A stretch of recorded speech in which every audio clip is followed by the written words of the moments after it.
Dobrodošli nazaj, z vami je oddaja Ambienti. Miza je že od nekdaj več kot le kos pohištva oziroma predmet za obedovanje. Je simbol druženja, skupnega preživljanja časa in ustvarjanja novih spominov. Takšna je tudi filozofija našega naslednjega ustvarjalca, katerega lesena elegantna miza iz kolekcije Pero si je na minulem sejmu Ambient v Ljubljani prislužila nagrado Top Ideja 2022. Naslednja navdihujoča zgodba se piše v gorenjski prestolnici in je dokaz, da je včasih vredno stopiti ali pa kar skočiti iz cone svojega udobja, sploh če se rezultat tako prekrasne, masivne lesene mize, kot jih bomo zdaj le spoznali. Jan, kaj je najbolj zaslužno za to, da danes lahko sediva v tej vaši delavnici? Najbolj zaslužno za to se mi sigurno zdi to, da sem imel obdobje v svojem življenju, ko sem bil res nezadovoljen. Predvsem svojo službo pa z delom, ki sem ga upravljal. Zato sem začel skozi bolj razmišljati, v kateri stvari se pa res počutim domač, v katerem delu, ki bi ga upravljal, bi bil jaz. Ampak kaj ste prej počeli? V pisarni sem bil 10 let.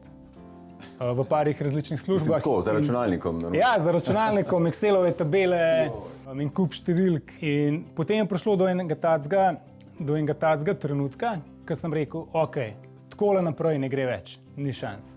In potem sta bile samo dve opcije, ali grem čist drugo pot, ali pa si postavljam to vprašanje, a bom res tukaj še ostal na tem delovnem mestu še nadaljnjih 30 let. Šel sem na banko, vzel sem kredit. Kredit je bil odobren, naslednji dan sem pa v bistvu dal odpoved. Kar malo poguma je tole naredila, ne? Bila je taka drzna odločitev, ampak to je bila odločitev, ki sem jo mogel sprejeti. Ker če jo ne bi sprejel, bi me žrl po mojem cel življenje. Že v otroštvu je pogosto občudoval dedka, ki je vnuku z veseljem rezljal lesene igrače. Ker je odraščal v neposredni bližini gozda, tik pod mogočno Kriško goro, je tudi velik del njegovih otroških spominov povezanih z lesom in gozdom. Otroška igra, gradnja hišic na drevesu, raziskovanje neokrnjene narave in plezanje po mogočnih drevesih. Ta ljubezen do lesa ga je spremljala vse življenje in je ob nezadovoljstvu s pisarniškim delom postala še bolj izrazita. V majhni garaži pokojnega dedka si je uredil delavnico ter se z majhno žago in brusilko lotil dela. Za začetek je izdelal nekaj manjših lesenih predmetov, ko pa je sprejel pogumno odločitev o novem poslanstvu, je garažo zamenjal za večjo delavnico in s kreditom financiral dobršen del opreme. Danes mu v delavnici družbo delajo prekrasni kosi hrasta, oreha in ostalih lesnih vrst, ki čakajo, da jih Jan s svojim predanim delom spremeni v mize. Ampak prisegate pa na slovenski les, sej delate samo s slovenskim lesom, ne? Ja, načeloma mislim, da kar 99% samo slovenskim lesom. Kako to? Ja, že če pogledamo naokrog, povsod so drevesa, povsod so gozdovi in malo se mi zdi škoda, da ob tem bogastvu, ki ga imamo, da ne bi z njim delali, da ga ne bi uporabljali. Ker velike tudi, ne vem, lesne industrije pa uporabljajo eksotične vrste lesa, pa lesa, ki v bistvu so 1000 kilometrov stran od tega, da bi bile avtohtone. In slovenski les je vrhunski, kvaliteten, je lep je, pa na vse zadnje je v bistvu celoten koncept je zastavljen tako, da se zadeva dela precej lokalno. Pri enem kmetu se kup hrast, pri drugem kmetu se kup orh. Tako da, ja, zaenkrat mi je slovenski les, to je to. Zdaj, seveda delate široko paleto raznoraznih izdelkov, ampak mize so vaše ljubice, v narekovajih. Ja, mize so kar moje ljubice. Tako da, punca je mogoče včasih že malo ljubosumna, ker precej veliko časa preživim tukaj, ampak ja, mize so nekako rdeča nit. Tudi v bistvu 99% naših kosov so mize. In zdaj, miza lahko nekomu predstavlja kos pohištva. Ampak če pogledamo v bistvu samo bistvo mize, je pa miza ful več. Je pa miza osreden element vsakega doma, kjer sedi družina, kjer sedijo prijatelji, kjer se sklepajo nova prijateljstva, kjer se delajo spomini, gladijo se prepiri, tako da meni osebno je miza res najbolj pomemben kos pohištva v domu. En tehnični vidik, kakšna so vaša priljubljena podnožja za te masivne mize? Načeloma je tako, da še vedno največji del podnožij je kovinskih.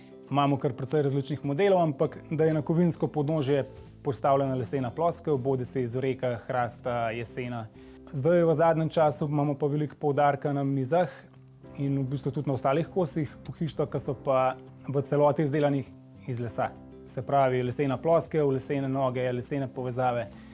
Podobno narejeno na način, kot so ga stari mojstri uporabljali nekoč. Ravno zadnjič sem razmišljal, iz kolikih delov je dejansko narejeno leseno podnožje, ki zapusti našo delavnico in mogoče se bo slišalo res neverjetno, ampak vsako podnožje je sestavljeno tam iz 30 do 35 delov, samo lesenih kosov lesa, ki so v bistvu potem zlepljeni med seboj, potem pa odrezani, brušeni ročno in oblikovani v celoto. Kaj pa zaščita takega lesa? Sigurno je en prvih pomislekov oziroma skrbi ljudi, če se odločijo za eno tako konkretno masivno mizo. Kaj pa potem, ko bomo gor puščali svoje sledi časa in igre in vsega?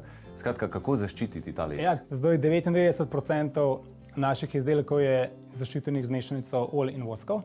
Pole pa tako sama, ta zaščita je zelo močna, ampak vseeno je pa treba vedeti, da je to kos lesa, da je naraven in da tudi olje in voski so naravni. Zato jaz rad rečem, da je treba ta kos lesa, da ga je treba čuvati, da ga je treba paziti in da hkrati se pa treba zavedati, da bo kos začel dobivati počasi svojo patino. Tako kot so njegove mize zakladnice zgodb, tudi Jan v svoji delavnici piše navdihujočo zgodbo o pogumu, s katero morda navduši še koga, da stopi iz svoje cone udobja in se poda za sanjami.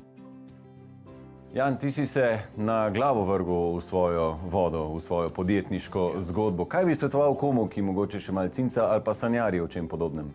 Sam skočiti treba. Ne, v bistvu je tako, zato ker tudi jaz, ko sem začel, ful je bilo vprašanj, imam še en kredit, nimam nobene stranke, ne znam še čist nič, boljš, da sploh ne grem na svoje in ustrajam v tej coni, ki sem kljub temu, da je ultra neudobna. Zato, ker v tisti coni neobdobja, ki si, zdaj tam si. Če greš pa v popolnoma novo cono, moraš pa ti narediti, da bo ta cona udobna. Tako da, skočiti treba.